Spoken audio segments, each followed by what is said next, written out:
వాక్యం. Very good. Satyananda రాయడం లేఖనం అన్నాడు అంటే ఎందుకంటే నీ దగ్గర వేరే ఉంది చూడండి. ఏముంటుందంటే లేఖనాల పరిశోధన దాంట్లో సత్యన్న కూడా సభ్యుడు కనుక లేఖనాల పరిశోధన అనే ఒక ఈ సపరేట్గా చేసి దాంట్లో అన్ని లెసన్స్ అన్ని చెప్పుకుంటారు కదా. కాబట్టి అది సత్యన్న దగ్గర ఒకటి ఉంది వేరే.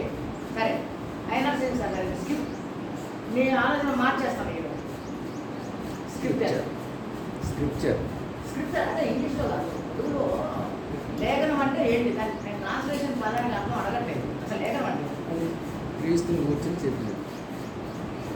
క్రీస్తుని కూర్చొని చెప్పింది. సురేషన్ సార్ వాక్యం వాక్యం రైట్. ప్రేమ్ వాక్యం రామ్ సార్ ఇప్పుడు ఎస్వి ఇజ్రాయల్ గారు చూపేశారు. ఎందుకంటే అంతకంటే పూర్తిలో వెళ్ళిపోయింది. చెప్పండి మీరు చెప్పండి మీ సొంత అభిప్రాయం చెప్పండి. లేఖనం మాట మీరు ఏమనుకుంటున్నారు చెప్పండి. మీరేం పరిచయలేదు. పరిచయం పెట్టండి అంటే ఏంటో తెలుసుకుంటే అది అవునా కాదో తేల్చేస్తారు. దేవుని వాక్యం రైట్.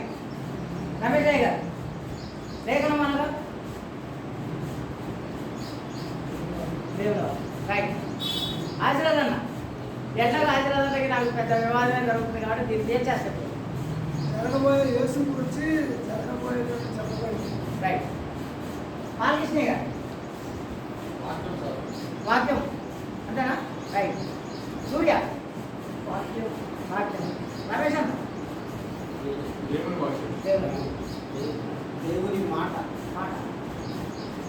డాక్టర్ గారు వచ్చేసాము సీరియల్కి వచ్చేసాము. నిత్య సత్యం రైట్. జాన్మోడే దేవుని వాక్యం. జాన్ సుందరం గారు రైట్. ఇప్పుడు దీంట్లో నాకు 3 సమాధానాలు వచ్చాయి. దీంట్లో మొదటి ఏంటంటే దేవుని వాక్యం.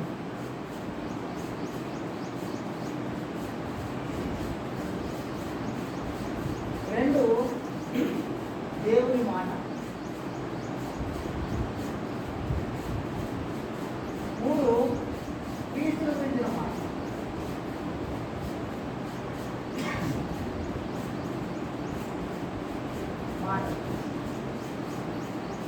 ఇట్లా 3 సమాధానాలు చెప్పాను. ఈ 3 ఏదో ఒకటి ఉంది. వాటిలో 3 ఏదో ఒకటి అయితే ఉంది. 3 ఒకటి కాదు. 3 వేరు వేరు. 3 వేరు వేరు. తేడా భావం ఒకటి. మనం కలర్ ఒకటి కాదు అసలు. 3 ఒకటి ఎలా కాదో చెప్తాను. దేవుడు ఒకలాగే ఉంది. తండ్రి కుమారుడు పరిశుద్ధాత్మ.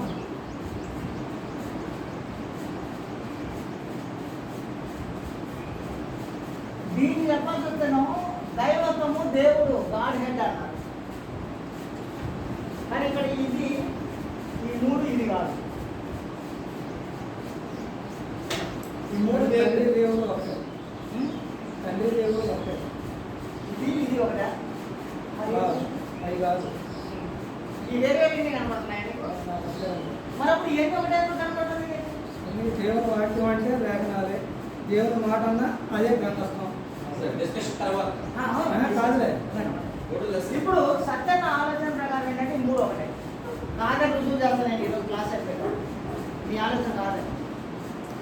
ఇప్పుడు మనం ఇంగ్లీష్లో దీని గురించి ఆలోచిద్దాం. 1 దేవుని వాక్యం. దీన్ని ఏమన్నారంటే వర్డ్ ఆఫ్ గాడ్ అన్నారు.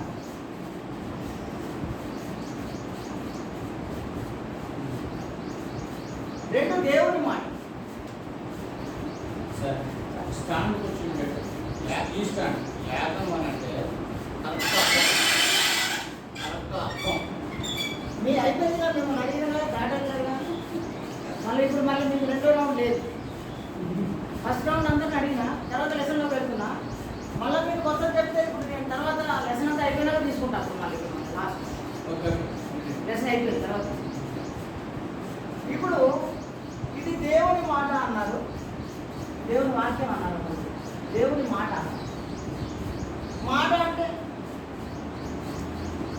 నేను ఇంగ్లీష్ రాయలేదు. కానీ ఈ రెండో దేవుని మాట అన్నా దేవుని వాక్యం అన్నా సిమిలర్, అండ్ సిమిలర్ అన్నా God speak. God speak.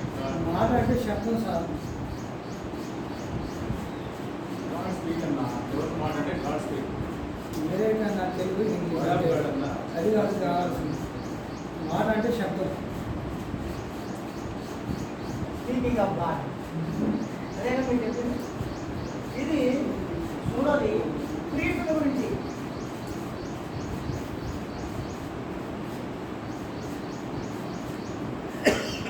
ఇలా ఇంగ్లీష్లో ఇలా డివైడ్ చేస్తాం. ఇప్పుడు బైబిల్ అంతా దేవుని వాక్యమే అని మనం అనుకునేటప్పుడు, కానీ బైబిల్లో ఉన్నటువంటి దేవుని వాక్యం 3 విధాలుగా విభజింపబడి ఉంది. ఇది ఎంతమంది తెలుసు? 3గా విభజింపబడి ఉంది దేవుని వాక్యం. 3 భాగాలుగా ఉన్నది. మొదటి ఏంటంటే ఇది దేవుని వాక్యం, ఇది మొదటి భాగం. వర్డ్ ఆఫ్ గాడ్, ఇది ఫస్ట్ భాగం. రెండో భాగం వచ్చేసరికి అలా ఏమన్నారంటే దాన్ని స్క్రిప్చర్ అన్నారు, అనగా లేఖనం. దీన్ని ఏమన్నారంటే స్క్రిప్చర్ అన్నారు. మూడో భాగం వచ్చేసి దీన్ని ఏమన్నారంటే ప్రాఫెసీస్ అన్నారు, ప్రవచనములు అన్నారు. ప్రాఫెసీస్ దేవుని వాక్యం.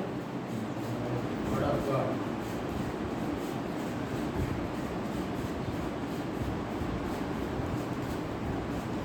Word of God.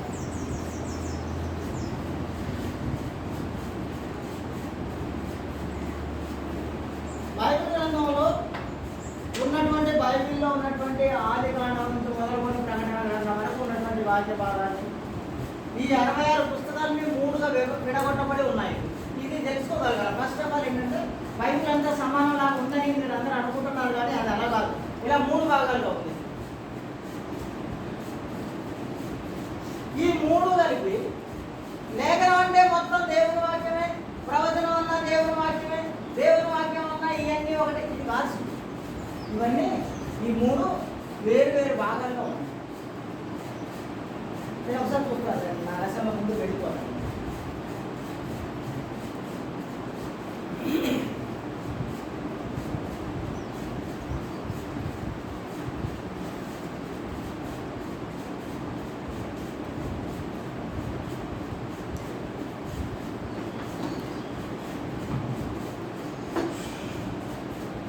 లేఖనము అన్నది దీని గురించి ఆలోచిద్దాం. ఫస్ట్ మన సబ్జెక్ట్ అదే కదా, లేఖనం అంటే ఏంటంటే. ఇప్పుడు లేఖనం అనగా చాలా మంది చెప్పిన ఈ సమాధానాల్లోంచి 3వ సమాధానం ఇది మ్యాచ్ అయింది. ఇదే లేఖనం అనగా దేవుడు తన కుమారుడైనటువంటి యేసుక్రీస్తుని గురించి ముందుగా ప్రవక్తల నోట పలికించిన వాటిని మాత్రమే లేఖనం. కేవలం దేవుడు తన కుమారుడైనటువంటి యేసుక్రీస్తుని గురించి తన ప్రవక్తల ద్వారా పాత రోజుల్లో పాత నిబంధన కాలంలో రాయించినటువంటి వాటిని మాత్రమే, యేసుక్రీస్తుని గురించి రాయించిన మాటలను మాత్రమే లేఖనాలంట. ప్రవచనాలు అంటారు. ఇక్కడ ఇది ఉంది కదా, దీన్ని కూడా డీల్ చేస్తాం కదా. ముందే ఎందుకు ఆడటం, దీన్ని ఇక్కడ డీల్ చేస్తాం. తర్వాత 3వది అయినటువంటి ప్రవచనాలు ఉన్నాయి. ఈ ప్రవచనాలు ఏమిటంటే, ఈ ప్రవచనాలు అనగా ఏంటంటే దేవుడు భూమి మీద తాను చేయబోతున్నటువంటి కార్యాలు, దేవుడు కాలానుగుణంగా చేసినటువంటి మార్పులు చేర్పులు, దేవుడు భూమి మీద తన చిత్తాన్ని స్థిరపరచడం కోసం ముందుగా ప్రవక్తల ద్వారా పలికించినటువంటి మాటలను ప్రవచనాలు అన్నారు. ఒక చిన్న ఎగ్జాంపుల్, విశ్రాంతి దినాన్ని ఆయన ఆపి చేసిన తర్వాత నూతన నిబంధనలోనికి మనం ప్రవేశించడానికి ఇది ముందుగా మోషే ద్వారా ఆయన నిర్గమకాండంలోనే ప్రకటించారు. కానీ ప్రవచనం అలాగనే ఎక్కడో చిన్న బలిపీఠం కట్టిన దగ్గర జరిగే ప్రార్థనలు, ఆరాధనలు, తర్వాత కొండల మీద నుండి ఎక్కడ 2 ముగ్గురు నా నామలో కూర్చుంటే మీ మధ్యలోనికి అంటూ ఇవన్నీ మార్చుకుంటూ వచ్చారు. వీటిని ఏమన్నారంటే ప్రవచనములు దేవుని నిత్య సంకల్పం ఏదైతే ఉందో ఆ నిత్య సంకల్పంలో దేవుడు కాలానుగుణంగా చేసే మార్పులను ముందుగా ప్రవక్తల ద్వారా తెలియజేసిందంటే ప్రవచనాలు అన్నారు. దేవుడు యేసుక్రీస్తుని గురించి ప్రవక్తల ద్వారా పలికిన మాటలే లేఖనం అన్నారు. ఫస్ట్ దేవుడు యేసుక్రీస్తుని గురించిన ప్రవక్తల ద్వారా చెప్పబడిన మాటలే లేఖనం అంటారు. రెండవది ఈ ప్రవచనాల గురించి ఆలోచిస్తాం. ఈ ప్రవచనాలు దేవుడు భూమి మీద తన నిత్య సంకల్పాన్ని అమలు చేయడం కోసం కాలానుగుణంగా చేస్తూ వచ్చినటువంటి మార్పులను ప్రవక్తల ద్వారా పలికించినటువంటి మాటలనే ప్రవచనాలు.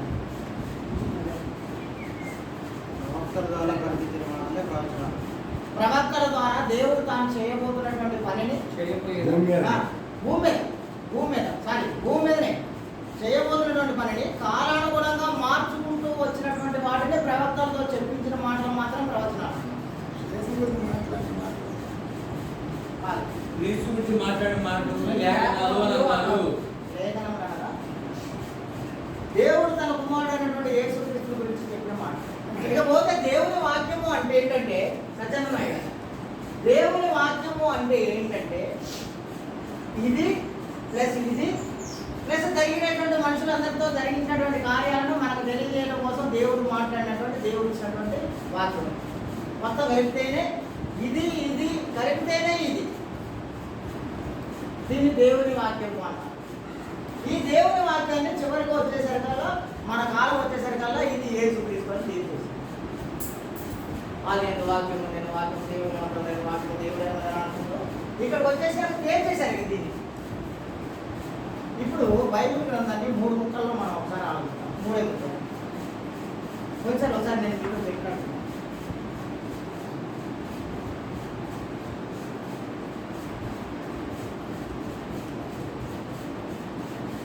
ఆది కాండము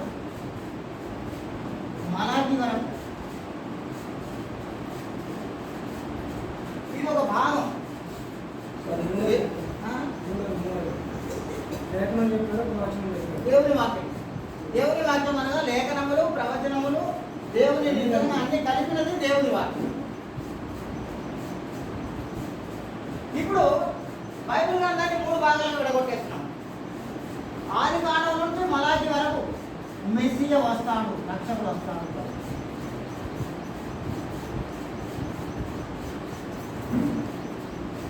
రక్షకుడు వస్తాడు.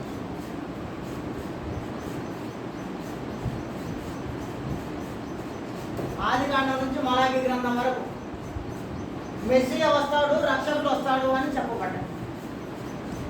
ఉన్నటువంటి 39 పుస్తకాల్లో కూడా ఇదే విషయం చెప్పారు.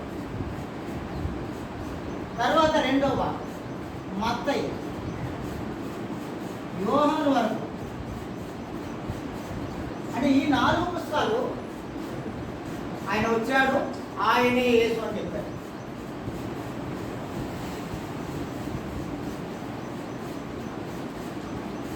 ఆయనే యేసు తీస్తానండి.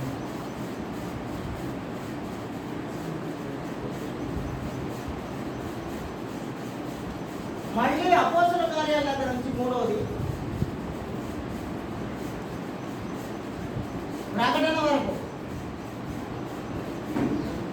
ఆయన మళ్ళీ వస్తాడు.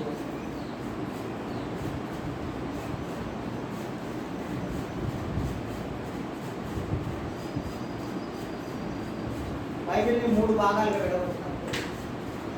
ఆది కాండం నుంచి మలాకి వరకు మీకోసం మెస్సియ వస్తాడు, రక్షకుడు వస్తాడు అని చెప్పారు వీళ్ళందరూ ప్రవక్తలు. తర్వాత మత్తయి నుంచి యోహాను వరకు ఆయన వచ్చాడు, ఆయనే యేసుక్రీస్తు అని చెప్పబడింది.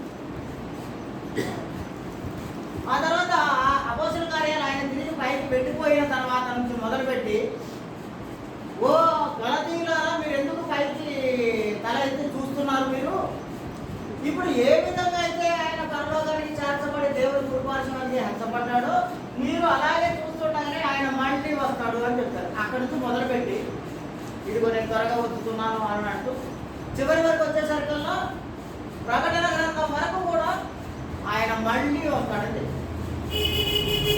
ఇది దేవుని వాక్యము.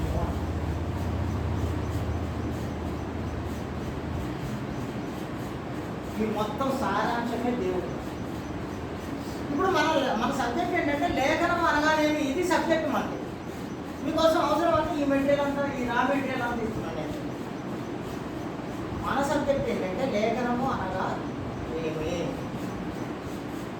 ఇప్పుడు లేఖనం అంటే అన్ని అని మనం అనుకునేటప్పుడు నేను ఒకసారి యోహాను సువార్త 5వ అధ్యాయం 39 అవుతున్నాం. ఇది బాగా ఖండత మా సత్యాలకి, మా సౌరికి, వీళ్ళందరికీ ఖండత మాకు. యోహాను సువార్త 5వ అధ్యాయం 39.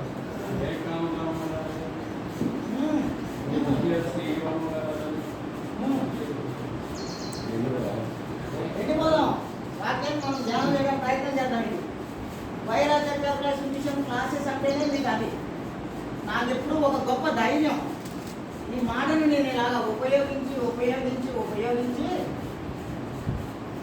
వైరాజ మిషన్లో మీరు ఒక క్లాస్ అటెండ్ చేశారంటే మీరు ఒక కొత్త లెసన్ని నేర్చుకొని పోతారని, మీకు అద్భుతమైనటువంటి పెద్ద పెద్ద సంగతులు మీకు చెప్తున్నామని నేను అంటుంటే, వాటన్నిటినీ పైనుండి విన్నటువంటి ఒక ఆయన ఏం చేశారంటే, అయ్యా నిజమే, నువ్వు చెప్పేది కరెక్టే, మీరు చెప్పే లెసన్స్ చాలా అద్భుతమైనటువంటి లెసన్స్ చెప్తున్నారు, మీరు చెప్పేవన్నీ నాకు సంతోషం ఆనందం కలిగిస్తున్నాయి కనుక మీకు ఒక పెద్ద బైబిల్ కాలేజ్ ఇచ్చాను, తీసేసుకోండి అన్నాడు ఆయన.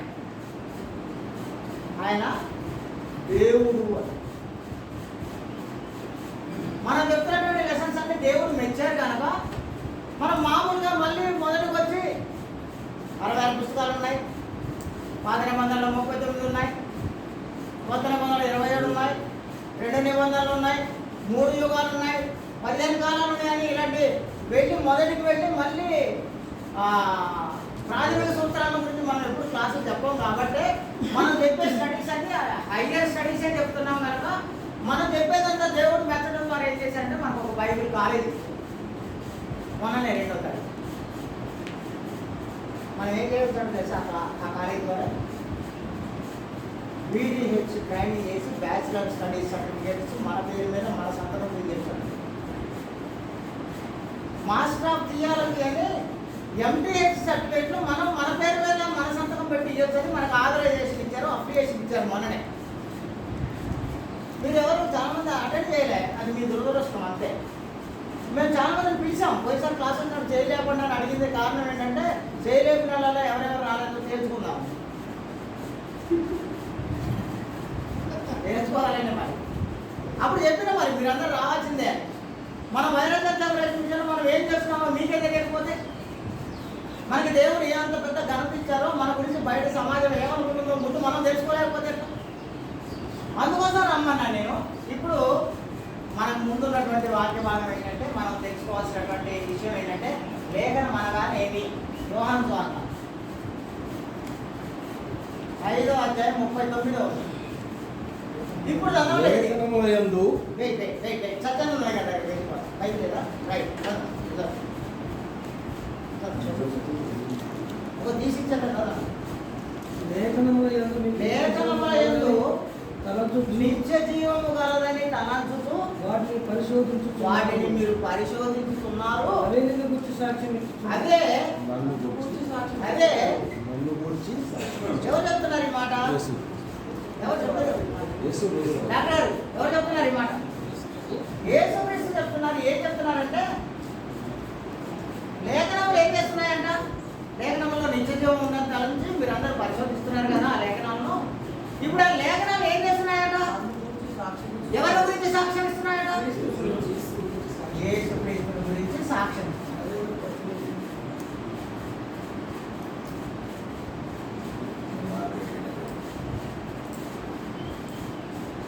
ఇప్పుడు యేసుక్రీస్తు గురించి సాక్ష్యం ఇచ్చే వాటిని ఏమని పిలవాలి? ఇది ప్రశ్న. సత్యానందయ్య గారి ప్రశ్న. యేసుక్రీస్తు స్వయానా చెప్పారు ఏంటంటే నన్ను గురించి సాక్ష్యం ఇస్తున్నాయి లేఖనాలు అని చెప్పారు. ఆయన లేఖనాలు నన్ను గురించే సాక్ష్యం ఇస్తున్నాయి అని చెప్పారు. ఇప్పుడు యేసుక్రీస్తు గురించి సాక్ష్యం ఇచ్చే వాటిని ఏమని పిలవవలను? సత్యానందయ్య గారి ప్రశ్న.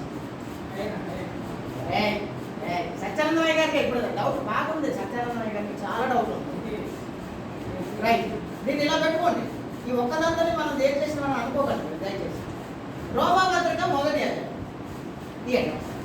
రోమాపత్రిక 1వ అధ్యాయం అక్కడ ఒక పెద్ద కంబైన్డ్ వాక్య భాగం ఉంది. దాన్ని దాని మధ్య భాగంలో వెళ్ళి చదువుతాం మనం. మొత్తం చదవచ్చు అయినా సరే మధ్య భాగంలో వెళ్ళి చదవడానికి ప్రయత్నిద్దాం. మొదటి అధ్యాయం రోమపత్రిక మొదటి అధ్యాయం. ఏదో ఒక్క వాక్యాన్ని చూసుకొని మనం ఏదో వెర్రవీగతనం మనకు లేదు. ఇది అందులోనూ మామూలుగా ఇది కాదు. ఇది 2 నుంచి 7 వరకు ఉన్నటువంటి కంపైల్డ్ వాక్య భాగం ఉంది. ఇప్పుడు దేవుడు తన కుమారుడు రోమపత్రిక మొదటి అధ్యాయము 2 నుంచి 7 వరకు కంపైల్డ్ వాక్య భాగం ఇది. ఇప్పుడు చదవండి. అలాగే సత్యానంద దేవుని సువార్త నిమిత్తము ప్రత్యేకింపబడిన వాడైన దేవుని సువార్త నిమిత్తము ప్రత్యేకింపబడిన వాడనైన పౌలు రోమాలో ఉన్న దేవుని ప్రియులందరికీ అనగా పరిశుద్ధులుగా ఉండుటకు పిలువబడిన వారందరికీ శుభమని చెప్పి వ్రాయను. మన తండ్రి అయిన దేవుని యందు మన తండ్రి అయిన దేవుని నుండి ప్రభు అయిన యేసుక్రీస్తు నుండి మన ప్రభు అయిన యేసుక్రీస్తు నుండి కృపా సమాధానము మీకు కలుగును గాక. ఇక్కడ ఆగండి మీరు. ఇక్కడ ఆగి తర్వాత చదివేదంతా చాలా క్లారిటీతో చదువుదాం. ఇప్పుడు నేను చదువుతా దాన్ని. అంతేనా దర్శన్ సార్ ఉందా? ఇప్పుడు అక్కడి నుంచి నేను చదువుతాను. మీరంతా కంగారు ఆడబడికి చదువుకుంటూ పోతున్నారు కదా. ఇప్పుడు నేను చదువుతా అక్కడి నుంచి. అంతేనా సీనన్న? ఇక్కడ ఏం చదువుతుంది? దేవుడు తన కుమారుడును మన ప్రభు అయిన యేసుక్రీస్తు విషయమైన ఆ సువార్తను పరిశుద్ధ లేఖనముల యందు తన ప్రవక్తల ద్వారా ముందుగా మనకు వాగ్దానము చేసెను. ఎలా చేశాడు వాగ్దానం? దేవుడు తన కుమారుని గురించి పరిశుద్ధ లేఖనముల ద్వారా మనకు తెలియజేయడం కోసమే దేవుడు ప్రవక్తల ద్వారా లేఖనాలను రాయించాడు.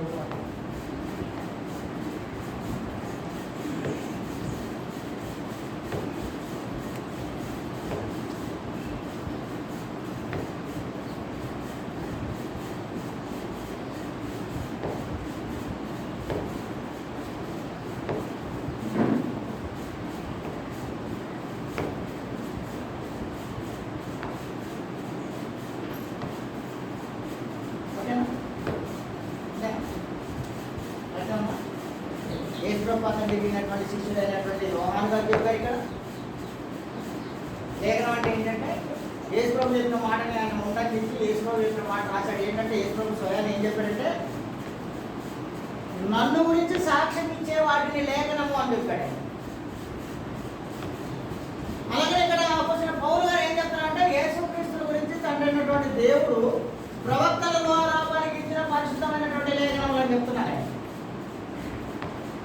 అంటే లేఖనం అనగా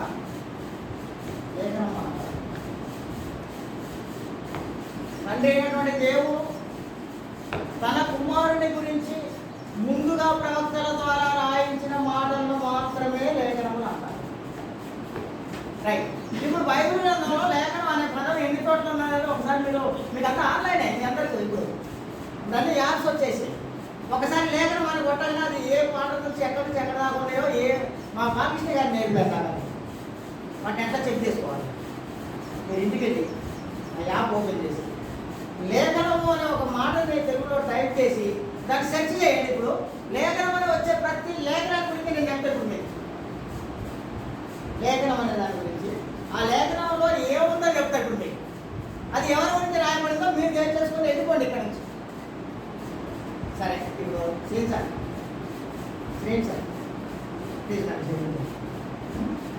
ప్లీజ్ నన్ను ప్రత్యేకించి మొన్న మేము శంషాపూర్ పోయాం. పోయినప్పుడు అక్కడ ఒక అంశం ఇచ్చారు వాళ్ళు ముందే. ఆ అంశం పేరు ఏంటంటే the purpose of the scripture అని ఇచ్చారు. అంటే దాన్ని తెలుగులోకి ట్రాన్స్లేట్ చేయండి. ఏమైనా అర్థం వచ్చిందంటే లేఖనముల యొక్క ఉద్దేశము అని వచ్చింది. నేను సీన్సార్ని ఇద్దరం అనుకున్నాం. ముందే రిజర్వేషన్ చేసుకున్నాం. మేము పోవాలని అనుకున్నాం. అంతా రెడీ అయిపోయినాక సీన్సార్ని అడిగిన అదే నువ్వు ఏ లెసన్ చెప్తావని అడిగిన. సీన్సార్ అసలు మీ అందరికీ దొరికిన ఒక అమూల్యమైన రత్నం. అద్భుతమైనటువంటి టీచర్.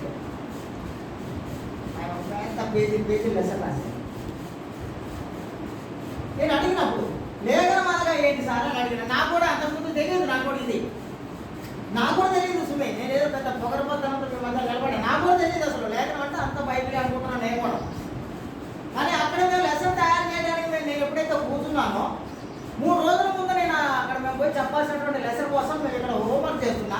ఈ హోంవర్క్ చేస్తుంటే నాకు కళ్ళు బయలు ఉంది ఒకసారి. నాకు తెలియదు ఇది లేఖనం అంటే ఇదని తెలియదు. నాకు తెలియదు. నాకు కూడా తెలియదు. అది తెలిసిన తర్వాత దాని మీద బాగా హోంవర్క్ చేసి సీన్సార్కి ఆ క్వశ్చన్ ట్రాన్స్ఫర్ చేసినాయా మనం లెసన్ చెప్పాలిగా. అక్కడికి పోయి అసలు ముందు లేఖనం అంటే ఏంటని అడిగినాను. అప్పుడు సీన్సార్కి మా ఇజ్జత్ దాని కింద ఇజ్జత్ అద్భుతమైనటువంటి లెసన్ రెడీ చేశాను. మేము వెళ్ళి శంషర్పూర్లో ఈ లెసన్ చెప్తే ఒక్కొక్కడికి సౌండ్ లెస్. నిన్న మా సూర్య అన్నాడు నాతో. మేము మీటింగ్ చేసినాక సూర్య ఈ మీటింగ్ ఎలా జరిగింది సూర్య అంటే మాటలు లేవు సార్ అన్నట్టు, స్పీచ్లెస్ అన్నాడు. అంటే మేము అక్కడ జరిగించిన మీటింగ్ అంత అద్భుతంగా మీరు చేశారండి. అలాగే నేను ఈ విషయాన్ని సీన్ సార్కి చెప్తే సీన్ సార్ ఒక అద్భుతమైనటువంటి లెసన్ ప్రిపేర్ చేసుకుని వస్తే మేము వెళ్ళి నేను సీన్ సార్కి వచ్చి ఒక వే చెప్తే అక్కడి నుంచి ఎంతమంది పెద్దోళ్ళు వచ్చి వాళ్ళందరూ లేఖనం అంటే అంత కార్యక్రమం చేసి చెప్తున్నారు. వాళ్ళు మేమిద్దరం మాత్రమే లేఖనం అంటే ఏంటో ఇది చెప్తే అంత పెద్ద ఆయన కూడా మమ్మల్ని అప్రిషియేట్ చేసి పంపించేశారు. జెస్సీ సార్ కూడా ఏం అనలేక ముద్దపప్పు సార్ మాకు ఒక మ్యాప్ తీసి అది ఇది ఒకటి అంటుండే మళ్ళీ మేము నమ్ముకొని వచ్చేసారు. కానీ లేఖనం అనగా యేసుక్రీస్తు గురించి సాక్ష్యం ఇచ్చేది అని. లేఖనం అనగా దేవుడు తన కుమారుడైనటువంటి యేసుక్రీస్తుని గురించి ముందుగా ప్రవక్తల ద్వారా రాయించినటువంటి మాటలే లేఖనాలు అంతే. ఇప్పుడు చూద్దాం బైబిల్లో ఒకసారి చెక్ చేయి. లేఖనం అనే పదం ఎక్కడెక్కడ ఉందో చెక్ చేయాలి మనం. రైట్ రాండి. నా దగ్గర ఒక మంచి అద్భుతమైనటువంటి ప్యాటర్న్ తెలుసుకున్నాను. కొంచెం లేటే ఈరోజు అయినా సరే సీన్ అంటే లేట్కి వచ్చాడు కాబట్టి మీరు ఏమైనా ఉంటే అది అంత సీన్ అన్నదే మీరు అడగాలి కానీ నన్ను అడగకూడదు. సీన్ అన్న వల్లనే లేట్ అయింది కాదు. వాట్సాప్ కూడా పెట్టుకున్నారు. పెట్టారు మీరు పెట్టారా? మీరు అసలు అద్భుతం. మార్క్స్ మత్తయి సువార్త 26వ అధ్యాయము 54వ వచనం చూద్దాం. ఇదంతా పూర్తి చేద్దాం. ఓకేనా సత్యనే? ఓకేనా? పూర్తి చేద్దాం.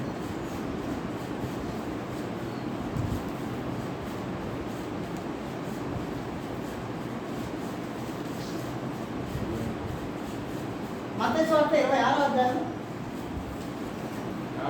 54వ వచనం.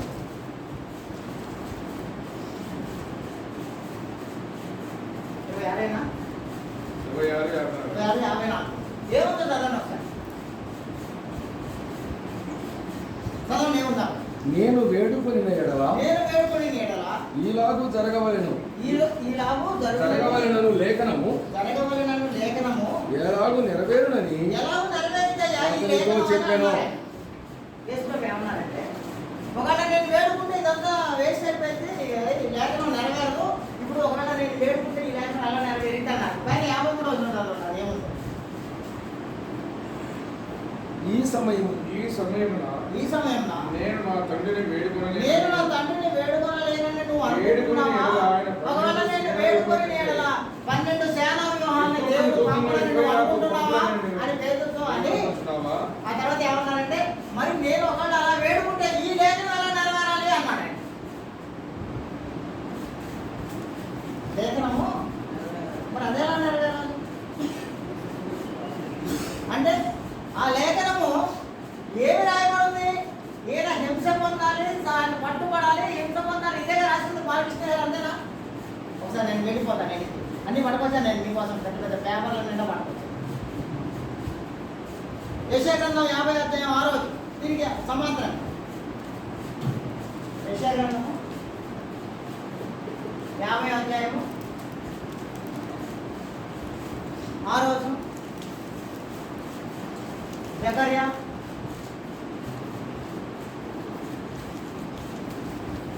13:7. ఇవన్నీ మీరు రాసుకోవాలని కోరుకుంటున్నాను. లేఖనం ఎలా నెరవేరింది? ఒకవేళ నేను వేడుకుంటే అన్నారు. ఆ వేడుకుంటే అక్కడ నెరవేరాల్సినటువంటి లేఖనాల గురించి 50 అధ్యాయం 6. చదవండి కొంతమంది స్పీడ్గా కొట్టువారికి నా వీపును కొట్టువారికి నా వీపును అప్పగించితిని. మంచిదా? కొట్టువారికి కొట్టువారికి నా వీపును అప్పగించి తిని నా వీపును అప్పగించి వెంట్రుకలు పెరకివేయు వారికి వెంట్రుకలు పెరిగిపోయే వారికి నా చెంపలను అప్పగించి తిని నా చెంపలను అప్పగించి ఉమ్మివేయు వారికి ఆ, అవమానించు వారికి అవమానించు వారికి నా ముఖము దాచుకొనలేదు. నా ముఖం దాచుకొనలేదు. ఇది ఈ లేఖనం నెరవేరడానికే ఆయన అక్కడ 12 సేనా వ్యూహాలను పిలవలేదు. పిలిస్తే వచ్చేస్తాడు. జగనే గ్రంథం 13వ అధ్యాయం 7వ వచనం చూడండి.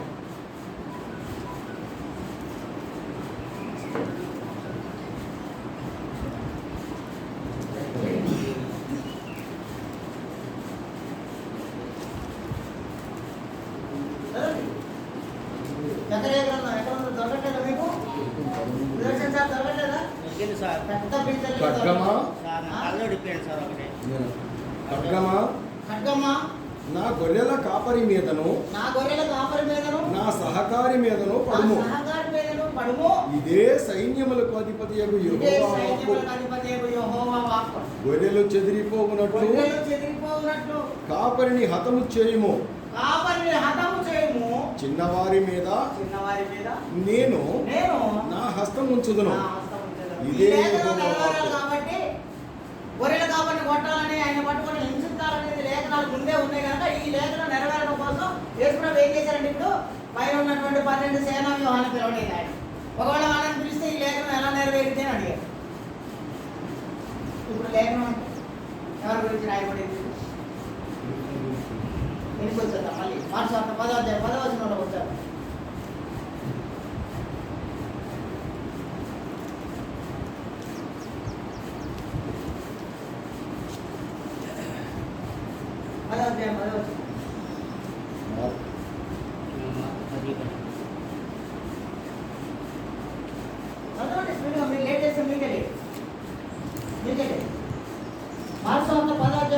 అప్డేట్ చేయండి ఇప్పుడు. ఎవరు లేఖనం చదువుతారో ఇరవై సార్లు చదువుతారు మీరు. ఇంటికి వచ్చి శిష్యులు ఈ సంగతిని గురించి ఆయనను మరలా అడిగిరి. అందుకు ఆయన తన భార్యను విడనాడి మార్కు 10:10 మార్కు సువార్త 10వ అధ్యాయం 10వ వచనం. ఇంటికి వచ్చిన శిష్యులు ఇంటికి వచ్చిన శిష్యులు ఈ సంగతిని గూర్చి ఆయనను మరలా అడిగిరి. ఈ సంగతిని గురించి ఆయనను మరలా అడిగి అందుకు ఆయన తన భార్యను విడనాడి తన భార్యను విడనాడి మరి ఒకతను పెళ్లి చేసుకున్నవాడు.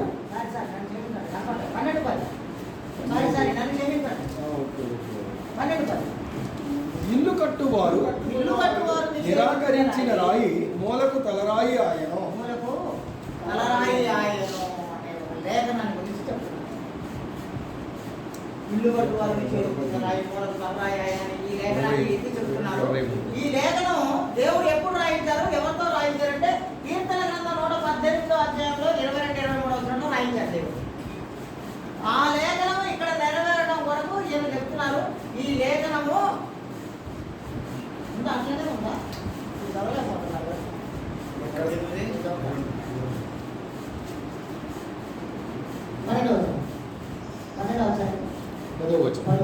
ఇల్లు కట్టువారు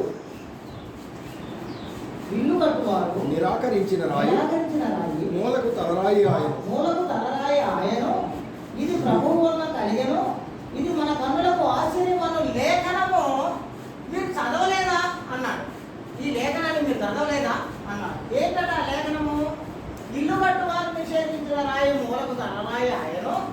మీరు ఏదైతే మీరు దాన్ని దూరం చేశారో అది మీ కన్నులకు ప్రభువు ఆశ్చర్యాన్ని కలిగించారు అనే లేఖనం. ఈ లేఖనం ఇది ఎవరి గురించి రాయబడింది? ఎవరు ఆయన? నిషేధింపబడిన రాయి, నిరాకరింపబడిన రాయి ఎవరు? క్రీస్తుల గురించి రాయబడింది. ఇది ఎక్కడ రాయించారు? దేవుడు ముందే ఎక్కడ రాయించారు దీన్ని? యేసుప్రభు ఇక్కడ ఇది ఎత్తి చెప్పారు. ఇది ఎక్కడ రాయబడింది ముందు?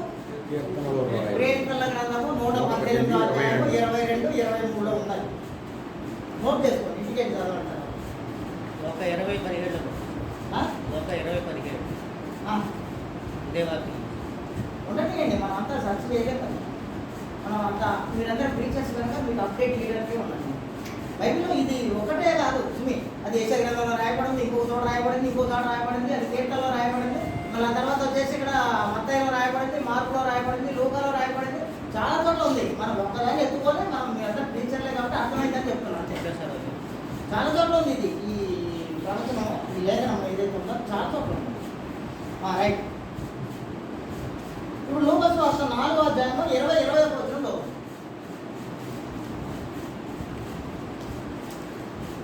లూకాసు వార్త 4వ అధ్యాయంలో 20-21 వచనం.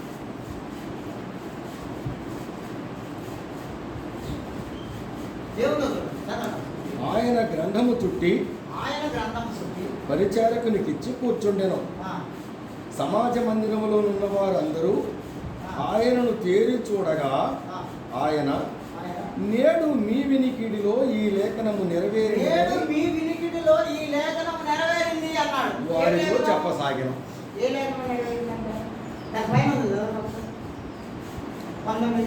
ప్రభువు సంవత్సరము ప్రకటించుటకును ఆయన నన్ను పంపి ఉన్నాడు. ఇంకా కొంచెం పైన కూడా 18 వచనం.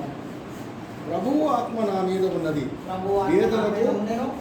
స్వార్థ ప్రకటించుటకై పేదలకు సువార్తను ప్రకటించుటకై ఆయన నన్ను అభిషేకించెను. చెరలోనున్న వారికి విడుదలను, వృద్ధి వారికి చూపును కలుగునని ప్రకటించుటకును, నలిగిన వారిని విడిపించుటకును, ప్రభువు హితవత్సరము ప్రకటించుటకును ఆయన నన్ను పంపి ఉన్నాడు. రాయబడిన చోటు ఆయనకు దొరికెను. ఆయన గ్రంథము చుట్టి పరిసరం నుంచి కూర్చుండెను. సమాజ మందిరంలో ఉన్న వారందరూ ఆయనను తేరి చూడగా ఆయన, నేడు మీ వినికిడిలో ఈ లేఖనము నెరవేరినది. వాటితో చెప్పాలి. ఏం లేఖనం? పేదలకు ఉచితంగా స్వార్థ ప్రకటిస్తుందని యేసుక్రీస్తు గురించి రాయబడినటువంటి ఆ మాటలు ఏదైతే ఉన్నాయో అవన్నీ ఈ రోజు మీ వినికిడిలో నెరవేరినవి అన్న. అంటే ఇప్పుడు మళ్ళీ ఒకసారి ఎందుకు వెళ్ళి ఇక్కడ ఈ ప్రశ్న దగ్గరికి వెళ్ళిపోదాం. లేఖనం అనగా ఏంటి? యేసుక్రీస్తు తన కుమారుడు దేవుడు తన కుమారుడైనటువంటి యేసుక్రీస్తు గురించి రాయించినటువంటి మాటలనే లేఖనములు అంటారు. ఈ మాటలు, ఈ లేఖనం ఇక్కడ మీ వినికిడిలో నెరవేరింది అన్నారు. ఇది ఎప్పుడు చెప్పారు తెలుసా? యెషయా గ్రంథం 61వ అధ్యాయం 1-3 వచనాల్లో చెప్పారు. ఈ లేఖనము యెషయా గారి ద్వారా ఆయన తన పుస్తకంలో 61వ అధ్యాయం 1-3 వచనాల్లో చెప్పారు. ఇది అక్కడ చెప్పిన దాన్ని ఇక్కడ నెరవేరింది అని యేసు ప్రభు చెప్తున్నారు. ఈ లేఖనం నోట్ చేసుకున్నాం. ఆ తర్వాత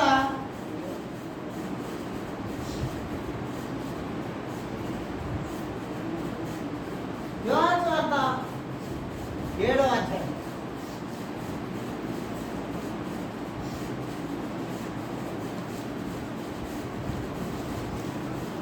38.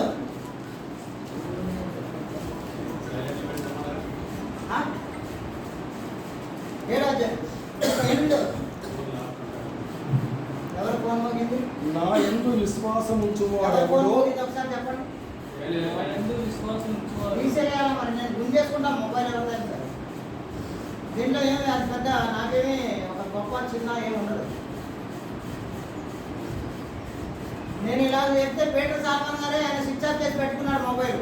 మీరెంత ఆఫ్టర్ ఆల్ ఎంత మీరంతా దేవుడి కంటే ముందు మీరేం గొప్పవాళ్ళు కావచ్చు. నేను ముందే చెప్పాను, నేను సైలెంట్లో పెట్టండి, లేదంటే ఫ్లైట్ మోడ్ పెట్టండి అని. మోగించారంటే అర్థం ఏంటంటే ధిక్కార స్వరం వినిపిస్తున్నారని అర్థం.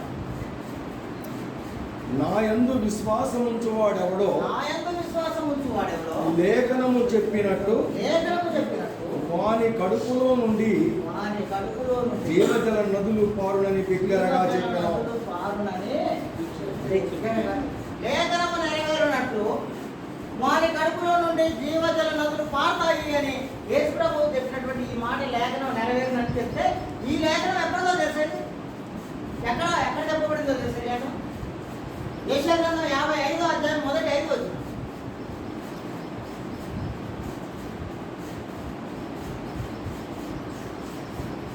యెషయా గ్రంథం 55వ అధ్యాయం 1-5 వచనాలు. సామెతల గ్రంథము 18వ అధ్యాయం 4. స్పీడ్గా మీరు పోవడం వల్ల మీరు ఎంత ముందుకు వెళ్ళిపోగలుగుతారు. చాలా పెద్ద లెసన్ తెచ్చిన మీకు చాలా పెద్ద లెసన్. ఎందుకంటే చాలా డౌట్లు ఉంటాయి కనుక దాన్ని బ్రేక్ చేయాల్సిన అవసరం ఏర్పడింది. లేఖనం అంటే మనం అనుకుంటున్నట్టు మొత్తం బైబిల్ గ్రంథం అంతా దేవుని మాటలన్నీ కూడా లేఖనాలు కావు అనే సంగతిని మీరు రుజువు చేయడం కోసం ఇప్పుడు ఇంత పెద్ద లెసన్ తెచ్చాం. రైట్. యెషయా గ్రంథం 55:1-5 వచ్చింది. చూడండి ఒకసారి. అవసరం లేదంటే పర్లేదు, కానీ చూడటం మంచిదని నా అభిప్రాయం. యెషయా గ్రంథము 55 వచ్చింది.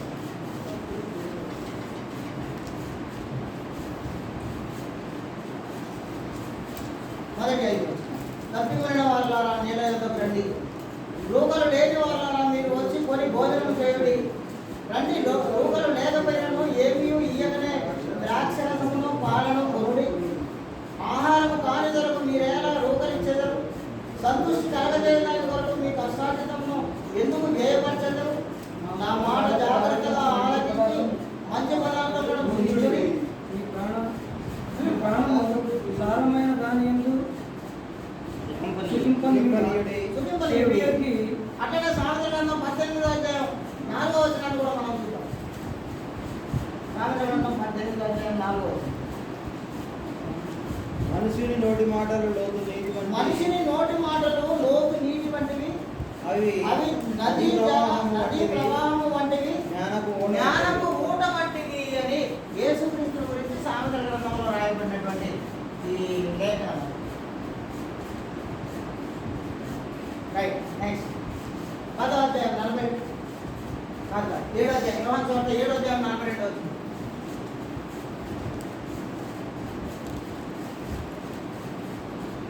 ఏముందో సార్ 42. క్రీస్తు దావీదు సంతానంలో పుట్టి క్రీస్తు దావీదు సంతానంలో పుట్టి దావీదు పుట్టిన బెత్లెహేం గ్రామంలో నుండి వచ్చినని లేఖములు చెప్పుట లేదా అని. లేఖనాలు ఏం చెప్తున్నాయంటే యేసుక్రీస్తు దావీదు వంశంలో పుట్టాలని చెప్తున్నాయి. లేఖనం చెప్పినటువంటి మాటలను మనం ఆలోచిస్తున్నాం. యేసుప్రభు చెప్పినటువంటి మాట లేఖనం ఏం చెప్పిందని యేసుప్రభు చెప్తున్నారంటే, లేఖనం ఏం చెప్పిందంటే దావీదు వంశంలో యేసుప్రభు పుట్టాలని చెప్పింది. సామెతల కీర్తనల గ్రంథం 89వ అధ్యాయం 3-4 వచనం.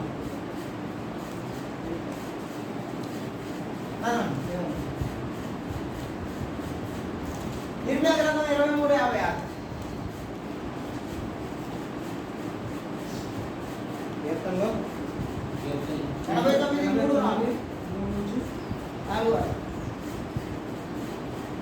నేను ఏర్పరచుకున్న వానితో నిబంధన చేసి ఉన్నాను, నిత్యము నీ సంతానము స్థిరపరచెదను, తరతరములు నీ సింహాసనం స్థాపించనని చెప్పి నా సేవకుడైన దావీదుతో ప్రమాణం చేసి ఉన్నాను. యెహోవా ఆకాశవాశ్చర్యము నీ ఆశ్చర్యములను పెంచుతున్నది. దావీదు దేవుడు వాగ్దానం చేశారట, నీ ద్వారా వచ్చే తరతరాల వంశాలన్నిటినీ నేను దీనికి ఆశీర్వదిస్తాను అని చెప్పేసి ఆయన దావీదు వంశం నుంచి వస్తాడనే లేఖనాన్ని ఇక్కడ చెప్పారట. ఇప్పుడు ఇర్మియా 23:56 చూడండి, చాలా క్లారిటీగా రాశారు. ఇంకా కొంచెం అద్భుతమైనటువంటి సంఘటన రాశారు ఇక్కడ. ఇర్మియా 23:56.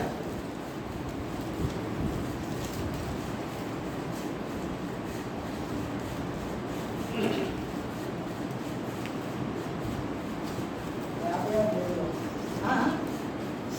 23వ అధ్యాయంలో 56 లేదా 50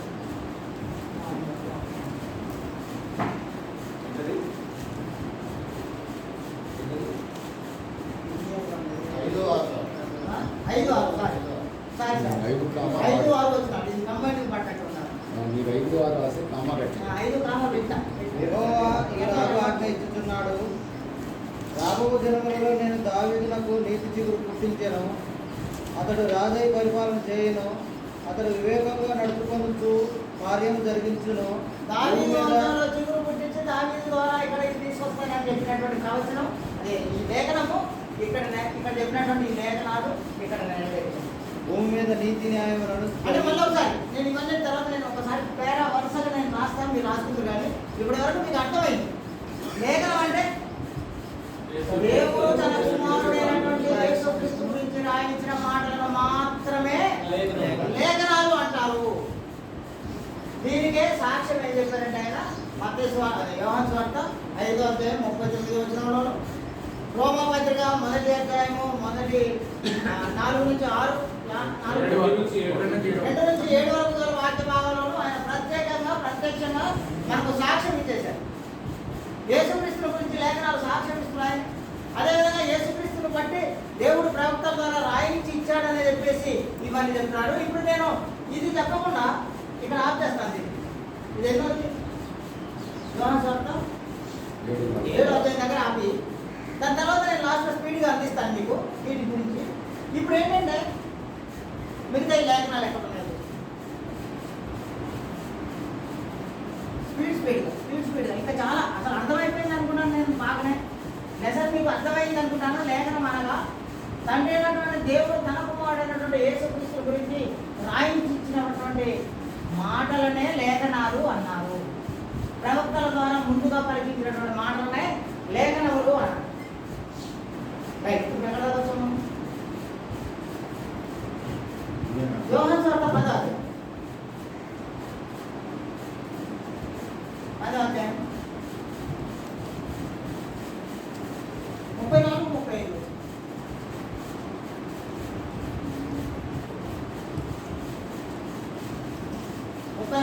చదువుతూ ఉండండి మీరు. అందుకు యేసు మీరు దైవములని నేనంటినని మీ ధర్మశాస్త్రంలో రాయబడి ఉండలేదా? లేఖనములు నిరర్ధకము కానేరదు కదా. దేవుని వాక్యం ఎవరికి వచ్చును వారే దైవములు అనే లేఖన భాగాన్ని మీరు వినలేదా అన్న. అంటే యేసుక్రీస్తుని ఎవరైతే అంగీకరిస్తారో వాళ్ళు దేవుని కుమారులని, దేవునితో పాటు సమాన వారసులని, వాళ్ళు కూడా దైవములు అనే సంగతిని మీకు ఇక్కడ చెప్పబడింది. ఇక్కడ చెప్పబడింది కీర్తన గ్రంథం 52వ అధ్యాయం 6. దాని పక్కన రాసుకుంటాం. ఇంటికి పోయిన అమ్మమాట ఇక్కడ ఏదైతే చెప్పారో ఇది యేసుప్రభు చెప్పినటువంటి ఈ మాట, ఇక్కడ రాయబడినటువంటి ఈ మాటని ఇక్కడ చెప్తున్నారు ఆయన. ఇక్కడ నెరవేరింది అని. నెక్స్ట్ యోహాను సువార్త 13వ అధ్యాయం 18. 13వ అధ్యాయం 18వ వచనం యోహాను సువార్త. ఓల్డ్ టెస్టమెంట్ న్యూ టెస్టమెంట్ రాస్తే మనది ఇక్కడ కదా పాయింట్. ఇది ఎక్కడ ఉందో చెప్తున్నాను. లేఖనం అనే పదాన్ని మనం తీసుకొని దాన్ని అవతల ఎక్కడ ఉందో చూపిస్తున్నాను అంతే. దాన్ని అవతల ఎక్కడ ఉందో మిమ్మల్ని అందరినీ గురించి నేను చెప్పలేదు. 13, 18. నేను ఏర్పరచుకున్న వారిని ఎరుగుదును కానీ నాతో కూడా భోజనం చేయువాడు నాకు విరోధముగా తన మడిమను ఎత్తెను అనే అను లేఖనం నెరవేరినట్లు పట్టించాడు అని రాశారు. నాతో కలిసి భోజనం చేసినవాడే నా మీద మరణించాడని ఈ లేఖనము నెరవేరినట్లు. అంటే ఈ లేఖనం ఎక్కడ ఉంది? ఇక్కడ ఉంది చూడండి. కీర్తన గ్రంథం 41వ అధ్యాయం 9వ వచనం ఉంది. లేఖనం ముందుగా దేవుడు రాయించినటువంటి లేఖనం ఇక్కడ ఉంది. ఈ లేఖనం నెరవేరుతుంది కాబట్టి ఇలా జరుగుతుందని యేసుప్రభు ఇక్కడ ఈ లేఖనం నెరవేరునట్లు. లేఖనంలో ఏముంది? యేసుప్రభువుతో పాటు భోజనం చేసినోడే యేసుప్రభువును పట్టిస్తాడని ఉంది. అనగా లేఖనం ఎవరి గురించి చెప్పింది? ఇక్కడ కూడా కేవలం యేసుక్రీస్తు గురించి రాయబడింది. కాబట్టి యేసుక్రీస్తు గురించి రాయబడినటువంటి మాటల్లో మాత్రమే లేఖనాలు అంటారు అంతే. నెక్స్ట్ 17వ అధ్యాయం 12వ వచనం. ఇదే యోహాను సువార్త 17వ అధ్యాయం 12వ వచనం. చదవండి ఒకసారి. నేను వారి యొద్ద ఉండగా నీవు నాకు అనుగ్రహించిన వారిని నాకు అనుగ్రహించిన వారిని నీ నామమందు కాపాడుతుంది. నేను వారిని భద్రపరిచితిని కనుక లేఖనం నెరవేరినట్లు నాశనపుత్రుడు తప్ప వాళ్ళలో మరి ఎవరన్నా నశింపలేదు. వాళ్ళలో మరి ఎవరూ నాశనం కాలేదు. ఇది ఎక్కడ ఉందంట? నిర్గమకాండము 23వ అధ్యాయం 11వ వచనంలో దేవుడు మోషే అనే ఒక ప్రవక్త ద్వారా తన కుమారుని గురించి పలికినటువంటి లేఖనము ఇక్కడ వచ్చేసరికి నెరవేరు. రాసుకోండి. లేఖనము యోహాను సువార్త 17వ అధ్యాయం 12వ వచనం నెరవేరుతుంది. నెరవేరింది. 19వ వచనం 19వ అధ్యాయము 28లో ఏముందో 24వ వచనం 24వ వారు దానిని చింపక అది ఎవరికి వచ్చును మరి ఎవరికి వచ్చును అని దానికోసం చీట్లు వేయదమని అని దాని కొరకు చీట్లు వేయమని ఒకరితో ఒకరు చెప్పుకొదరి ఒకరితో ఒకడు చెప్పుకొదరి వారు నా వస్త్రములను తమలో పంచుకొని నా అంగీ కోసం చీట్లు వేసి అను లేఖ నెరవేరినట్లు ఇది జరిగింది. నా అంగీ కోసం చీట్లు వేసి అని ఏం నెరవేరాలంట? ఏం నెరవేరాలి? సత్యానంద లేఖనము నెరవేరు. నా అంగీ కోసం చీట్లు వేసుకుంటారనే లేఖనం నెరవేరినట్టు ఇదంతా జరిగిందని చెప్తున్నారు. ఇది కీర్తన 22:18లో రాయబడింది. ఆ లేఖనం ప్రవక్తల ద్వారా పలికించినటువంటి లేఖనం ఇది ఇక్కడ నెరవేరుతుందని ఇష్టం. నా వస్త్రంలో వారు పంచుకుంటున్నారు, నా వస్త్రంలో వారు పంచుకుంటున్నారు, నా అంగీ కొరకు సీట్లు నా అంగీ వేయించున్నారు. కొరకు చీట్లు వేసుకుంటున్నారు. అంటే కీర్తన గ్రంథం 22వ అధ్యాయం 18వ వచనంలో రాయబడినటువంటి మాట ఇక్కడ నెరవేరుతుంది. అనగా దేవుడు తన కుమారుడైనటువంటి యేసుక్రీస్తును గురించినటువంటి లేఖనము ఇలాగూ ఇక్కడ నెరవేరుతూ ఉంది. ఈ లేఖనం ఇక్కడ రాయబడింది. నెక్స్ట్ 28వ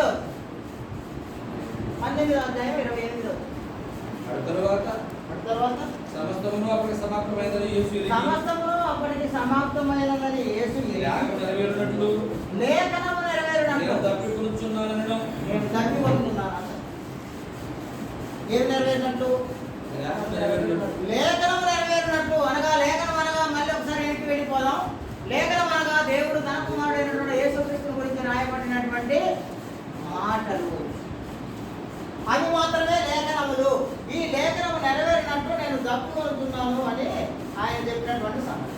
వారు చేతులు నాకు ఆహారముగా పెట్టి వారు చేతులు నాకు ఆహారముగా పెట్టి నాకు దక్కినప్పుడు చిరకను త్రాగించి చిరకను త్రాగించిరి అని ఇక్కడ రాయబడినటువంటి ఈ లేఖనము ఇక్కడ నెరవేరిందండి. రైట్ 36 19వ అధ్యాయం 36 అసలు ఎముకల్లో ఒకటైనా విలువబడదు అని అతని ఎముకలలో ఒకటైనను విలువబడదని అను లేఖనం నెరవేరినట్లు అనే లేఖనము నెరవేరినట్లు ఇది జరిగేను. మరియు తాము పొడిచిన వారు తట్టు చూతురు పొడిచిన వారు నా తట్టు చూతురు అనే లేఖనం కూడా నెరవేరినట్లు ఇది జరిగిందండి. ఇది ఎక్కడుందో తెలుసా? కీర్తన గ్రంథం 34వ అధ్యాయం 20వ వచనంలో ఉంది. అది ఇక్కడ నెరవేరుతుంది అని వేస్తుంది. సరేనా? లేఖనం అంటే బైబిల్లో ఉన్నటువంటి ప్రతి వచనం మారుసుమే.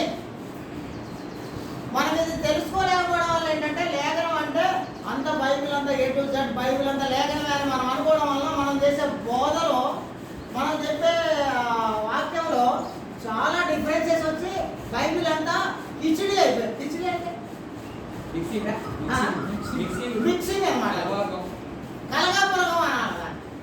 పులగం అన్నం వండుతారు అంటారు. బియ్యం సపరేట్ వండాలి, లేదంటే పెసలు సపరేట్ వండాలి, జొన్నలు సపరేట్ వండాలి. కానీ ఇప్పుడు ఏంటంటే మొత్తం పులగం వండేస్తున్నారు. ఇప్పుడు లేఖనం అంటే బైబిల్ అని అనుకోవడం వల్ల మొత్తం ఎచ్చి పచ్చిగా చెప్పేసి ఎలా పడితే అలా వెళ్ళిపోతున్నారు ముందుకు. కానీ లేఖనం అంటే ఏంటంటే దేవుడు తన యేసుక్రీస్తు గురించి ముందుగా చెప్పినటువంటి ప్రవక్తల ద్వారా చెప్పినటువంటి మాటలు వాటిని లేఖనం. అందుకే నేను మిమ్మల్ని ఏం చెప్పానంటే మొన్న బుధవారం మన చివరి గురువారం రాత్రి సంఘ సభకు మీరు ఆ లెసన్ చెప్తుంటే నేను మీరు తర్వాత అన్నాను. నేను ముందు నాకు చెప్తే చెప్పనిచ్చేవాడు కదా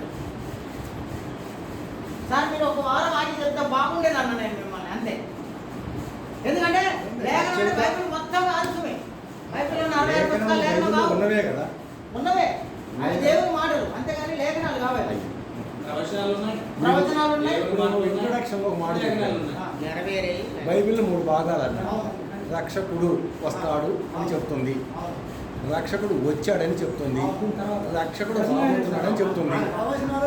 ఎవరి గురించి చెప్తున్నది బైబిల్ అంతా? మనం ఎప్పుడైనా ఎవరి గురించి చెప్తుంది బైబిల్ అంతా? ఒక విషయం గుర్తుపెట్టుకోండి.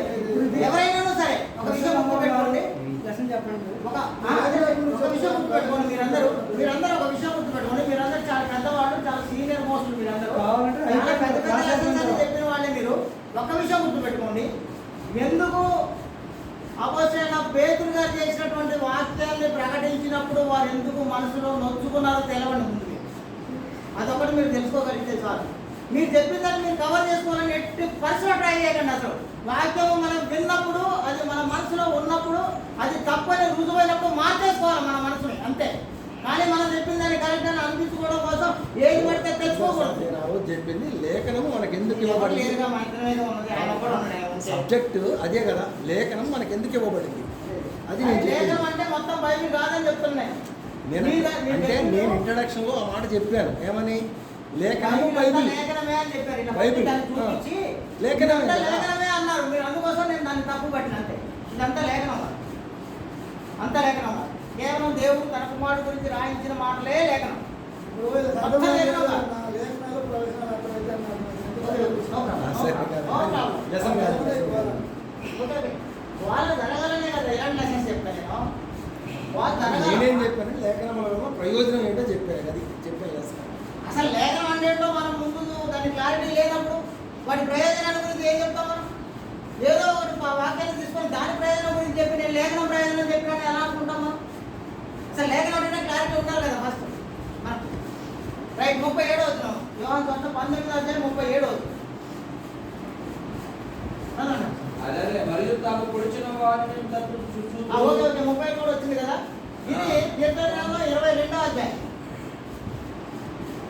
16-17 వచ్చినాం.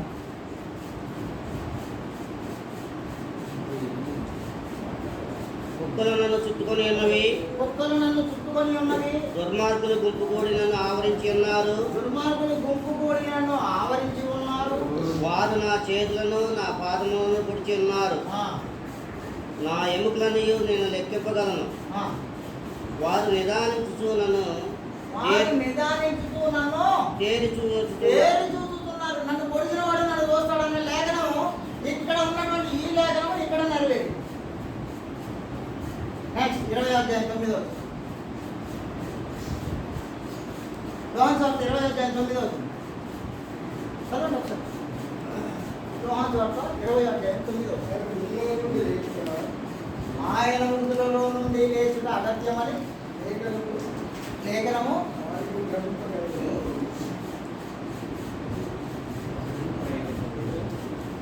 ఆయన మృతుల నుండి లేచుట అగత్యము అన్న లేఖనము ఆయన వారింకను గ్రహింపరైరి. లేచుట అగత్యమను లేఖనము వారింకను గ్రహింపరైరి. వారు ఇంకనూ గ్రహింపరైరి. వాళ్ళు ఆ లేఖనం తెలుసుకోలేకపోతున్నారట.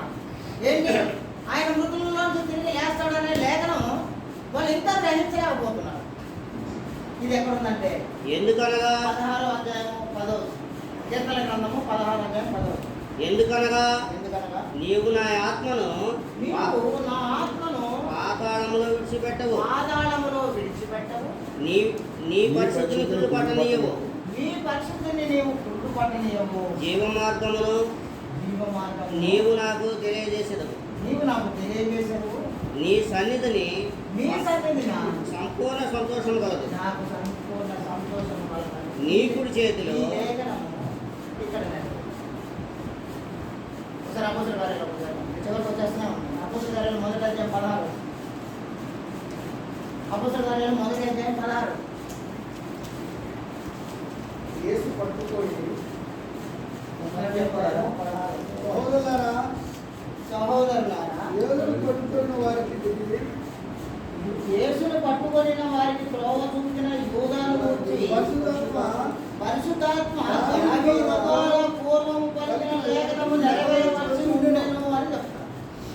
దావీదు ద్వారా పూర్వం పలికిన లేఖనం ఉందంటే ఏంటంటే యేసు ప్రభువును ఒక ఆయన పట్టిస్తాడు అనే యేసు ప్రభువుని గురించి పట్టించినటువంటి యూదాను గురించినటువంటి ప్రవచనం ఒకటి నెరవేరాల్సి ఉంది ఇంకా అన్నాడు. అది ఎక్కడ నెరవేరిందో తెలుసు? కొంచెం ముందుకు వచ్చినాక అపోస్తలుల కార్యాలు 1వ అధ్యాయం 25-26లో నెరవేరింది. అక్కడ మత్తీయుని యోసేపును తన చోటుకు పోవడం మత్తీయును అనే ఇద్దరిని నిలబెట్టి వాళ్ళ మీద చీట్లు వేయడం వల్ల ఒక చీటి మత్తీయు పేరు మీద వస్తే యోధా ప్లేస్ని ఆయనతో బుక్ చేసింది. యోధా తప్పిపోయి పోగొట్టుకున్న ఈ పరిచర్యలో యూదా తప్పిపోయి పోగొట్టుకున్న ఈ పరిచర్యలో అపోస్తలత్వములోను అపోస్తలత్వమును పాల్పొందుటకు పాల్పొందుటకు ఇతరులు నీవు ఎవరిని ఏర్పరచుకున్న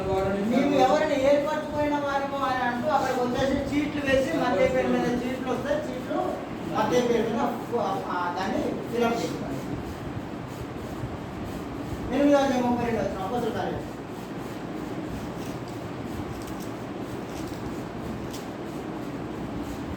అతడు లేఖనమందు చదువుతున్న భాగమేదనగా ఇక్కడ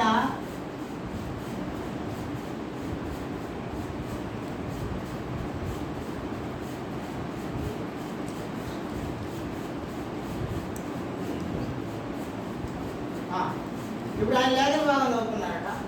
ఈ లేఖనం ఏమి రాయబడింది అక్కడ? అతడు లేఖనమందు చదువుతున్న భాగం ఏదనగా భాగం ఏదనగా ఆయన గొర్రెవలె వదకు ఆయన గొర్రె వలె వదకు తేయబడెను. బొచ్చు కత్తిరించు వారి బొచ్చు కత్తిరించు వారి ఎదుట మౌనంగా ఉన్నాడు. ఎలాగో ఉండెనో ఎలా ఉండేనో అలాగే నోరు తెరవకుండా అలాగే నోరు తెరవకుండా ఉన్నాడు అనే లేఖనం ఉందండి. ఇక్కడ ఫిలిప్ చదువుతున్నటువంటి లేఖనం, అక్కడ నపుంసకుడు చదువుతున్నటువంటి లేఖనం. అందుకు ఫిలిప్ నోరు తెరిచి ఒక నిమిషం. ఇప్పుడు ఇక్కడ ఏం చదువుతున్నాడట?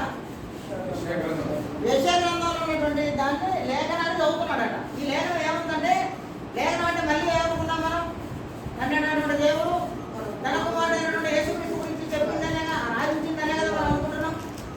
ఇప్పుడు అది యెషయా గారితో రాయించారు. ఇక్కడ ఏమని రాయించారు? ఈ చదువుతున్నాడట రథంలో కూర్చొని నపుంసకుడు. ఈ లేఖనాన్ని చదువుతున్నాడని చెప్పి ఈ లేఖనం ఇక్కడ చెప్పబడింది. ఏముందో చూడండి. ఇక్కడ 53వ అధ్యాయం యెషయా గ్రంథం. అతడు దౌర్జన్యమునొందెను, బాధింపబడినను, అతడు నోరు తెరవలేదు. అతడు నోరు తెరవలేదు. వదకు తేబడి గొర్రె పిల్లయు, బొచ్చు కత్తిరించి వాళ్ళ ఎదుట గొర్రెయు మౌనముగా నుండినట్లు అతను నోరు తెరవలేదు. అన్యాయపు తీర్పు నొందిన వాడే.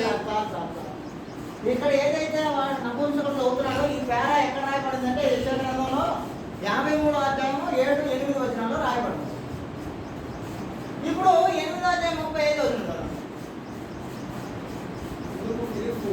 అందుకు ఫిలిప్పు నోరు తెరిచి ఆ లేఖనం అనుసరించి అతనికి యేసు గురించినటువంటి సువార్తను లేఖనమును అనుసరించి యేసుక్రీస్తు గురించినటువంటి సువార్తను ప్రకటించాడు. ఇప్పుడు ఇన్ని వాక్య భాగాన్ని నేను చెప్తే ఇంట్లో కూడా లేఖనం అని ఉన్న ప్రతి చోట కూడా ఆ లేఖనం ఎవరి గురించి ఉంది? కేవలం యేసుక్రీస్తు గురించి. కాబట్టి ఇప్పుడు నేను మీకు ఇన్ని ఉదాహరణలు ఎందుకు ఇచ్చానంటే, లేఖనం అంటే మీకు సంపూర్ణంగా పరిపూర్ణంగా తెలవాలంటే ఇంత పెద్ద హిస్టరీ పట్టుకొచ్చినాడే. ఏదో ఒక మాట చెప్పి నేను మిమ్మల్ని ఏదో కన్విన్స్ చేయడానికి వచ్చినట్టు మీరు అనుకుంటారండి. ఏదో ఒక్క మాటలో చేసి లేఖనం అంటే అదే ఇదే ఏదో మీకు పనికిరాని విషయం చెప్పిపోయిందని మీకు కావాల్సిన నాలెడ్జ్ అందిలేకపోతున్నానంటే అనుకొని ఇంత పెద్ద హిస్టరీ పట్టవచ్చు. బైబిల్ గ్రంథంలో లేఖనము అని రాయబడిన ప్రతి చోట కూడా అది కేవలము తండ్రి అయినప్పుడు దేవుడు యేసుక్రీస్తు గురించి రాయించినది మాత్రమే లేఖనం. దాన్నే లేఖనం అంటారు. మిగతా దాన్ని దేవుని వాక్యము లేదా ముందే దేవుడు తన నిత్య సంకల్పాన్ని మార్చుకుంటూ రావడానికి ప్రవక్తలు చెప్పిస్తే దాన్ని ప్రవచనము అని ఇలా అన్నారు. ఇది మాత్రమే లేఖనం. లేఖనం అనగా ఇప్పుడు ఇన్ని ఇచ్చిన నేను ఒకటి కాదు, సంచలనమే కాదు. లెక్క పెడుతూ పోను మీరు 1, 2, 3, 4, 5, 6, 7, 8, 9, 10, 11, 12, 13, 14, 15, 16, 17, 18, 19, 20 వాక్య భాగాలు ఇచ్చిన లేఖనం అంటే ఏంటో. ఆ లేఖనం అనగా అది ఎవరి గురించి చెప్పిందో 20 స్క్రిప్చర్స్ ఇచ్చాను. 20 లేఖనాలు ఇచ్చాను. మీరు అంగీకరిస్తారనే నాకే సంబంధం లేదు. నా దుమ్ము దులిపేసి వెళ్ళిపోతాను నేను ఇక్కడ నుంచి. ఇది నా దగ్గర అద్భుతమైనటువంటి మాట. ఇది చెప్పకపోతే నా తప్పు కనుక చెప్పేస్తాను నేను ఇవన్నీ. 20 వాక్య భాగాల్లో 20 రెఫరెన్స్లు ఇచ్చాను నేను మీకు. 20 రెఫరెన్స్లు కూడా లేఖనం అని ఉన్న ప్రతిదీ కూడా దేవుడు తన కుమారుడి గురించి రాయించింది మాత్రమే లేదు. మిగతా లేఖనాలు కావు. మిగతా ప్రవచనాలు, దేవుని మాటలు, దేవుని వాక్యం అంతే. మంచి చాలా బాగా చెప్పారు. కానీ యువతల లేఖనాలు ప్రవచనాలు చేస్తే ఇంకా బాగుండేది. అంటే మీరు అందరూ నాలెడ్జ్ కాబట్టి మీకు ఇక్కడ ఏమి చెప్పగలే కాదన్నా. ఇప్పుడు మనందరం నాలెడ్జ్ కాబట్టే నేను చెప్తాను ఇట్లా. వచ్చే నెల ప్రవచనాలు చూసుకున్నాను. మీరు ఇప్పుడు చెప్పారు కదా, వీటన్నిటి ఇంటికి పోయి మీరు ఒక పక్క ప్రవచనాలని ఒక పక్క నెరవేర్పని రాసుకోరాదండి. నోట్ చేసుకున్నారు కదా. అదే కాదన్నా, ఇప్పుడు నోట్ చేసుకున్నారు కదా. నోట్ చేసుకున్న ఇంటికి పోయినాక పేరు రాసుకునేటప్పుడు ఇటు పక్క ప్రవచనాలు అనండి, ఇటు పక్క లేఖనాలు అనండి, అవి నెరవేరుకొని ఇక్కడ ఇందులో నుంచి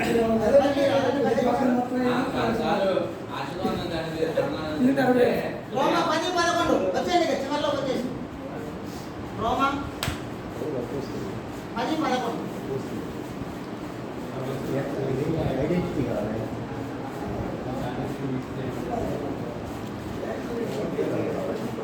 ఏలైనగా ఆయన విశ్వాసం ఉంచు వాడెవడును ఏలయనగా ఆయన యందు విశ్వాసం ఉంచు వాడెవడును ఆశీర్వాదం గారండి రోమా పత్రిక 10:11 ఏలయనగా ఆయన విశ్వాసం ఉంచు వాడెవడును ఆయన యందు విశ్వాసం ఉంచు వాడెవడును సిగ్గుపడడని లేఖనము చెప్పుచున్నది.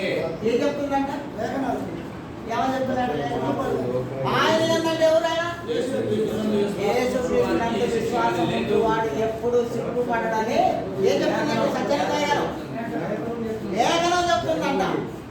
ఎవరి గురించి చెప్తుంది ఇప్పుడు ఆ లేఖనం? యేసుక్రీస్తునందు విశ్వాసం ఉంచు వాడు సిగ్గుపడ్డని చెప్పింది. రండి ఎన్నికొచ్చేసి యెషయా గ్రంథం 28:16 చూడండి, అక్కడ చెప్తారు. యెషయా గ్రంథము 28:16 28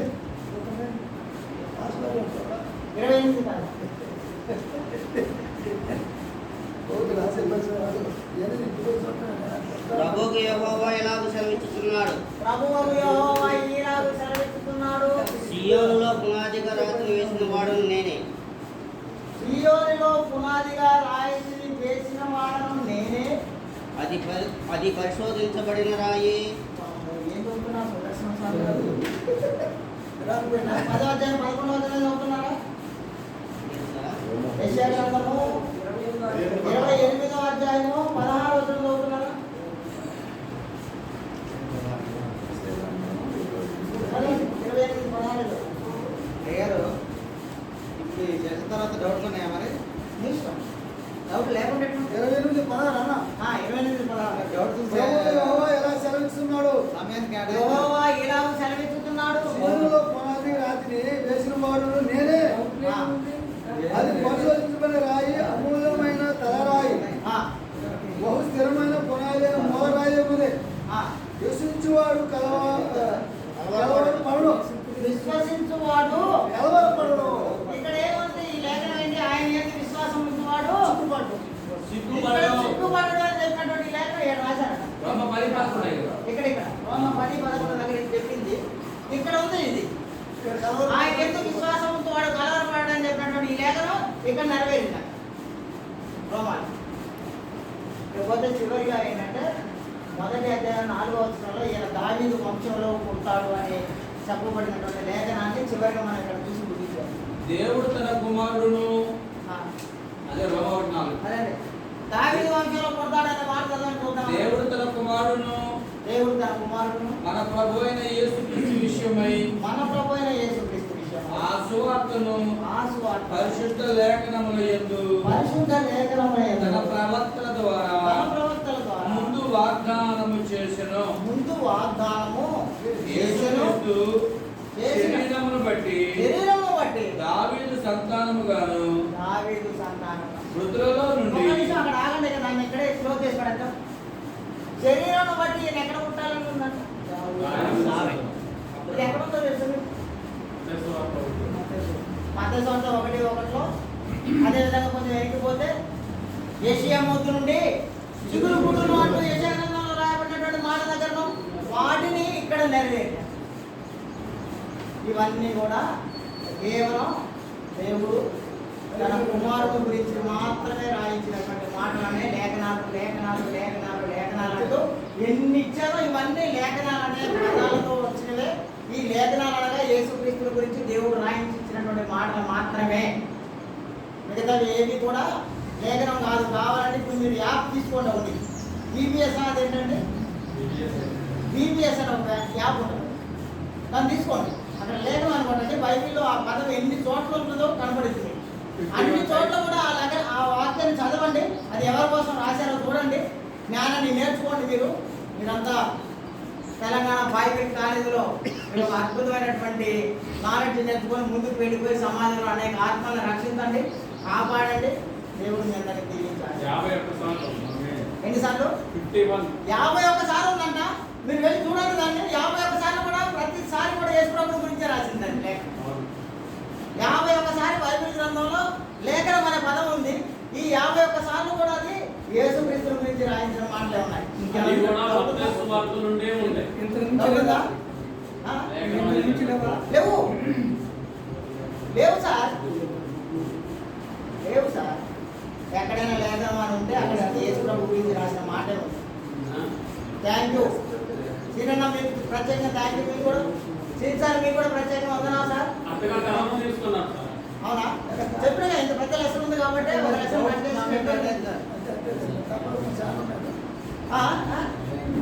డౌట్స్ సమయం కేటాయించాలి. లేదు ఇక లేదా క్లాస్ ఇదే చివరి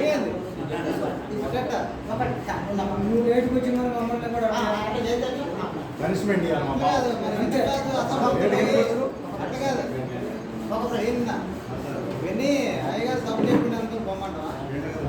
సర్లే ఇప్పుడు అడుగు. క్లోజ్ చేశారా? లెసన్ క్లోజ్ చేసి లెసన్ క్లోజ్ అయింది. అయిపోయింది. క్వశ్చన్ నెంబర్ నువ్వు అడుగుతావా? నువ్వు అడుగుతున్నావు, ఆయన తర్వాత అడుగుతాడు. ఆయన దగ్గర ఇంకోటి ఉంటుంది, ఆయన దగ్గర 100 ఉంటాయి. నువ్వు ఒకటి అడుగు. ఒకటి అడుగుతా. ఒకటే. ఇప్పుడు లేఖనము అనగా క్రీస్తు గురించి రాయబడిన సంగతులు అనగా ఆ రాయబడిన సంగతులు యేసుక్రీస్తు పుట్టుగా, ఆయన జీవన విధానం, ఆయన మరణం, సమాధి, పునరుత్థానం, సంస్కారం ఇవి ఉన్నాయా ఆ లేఖనంలో?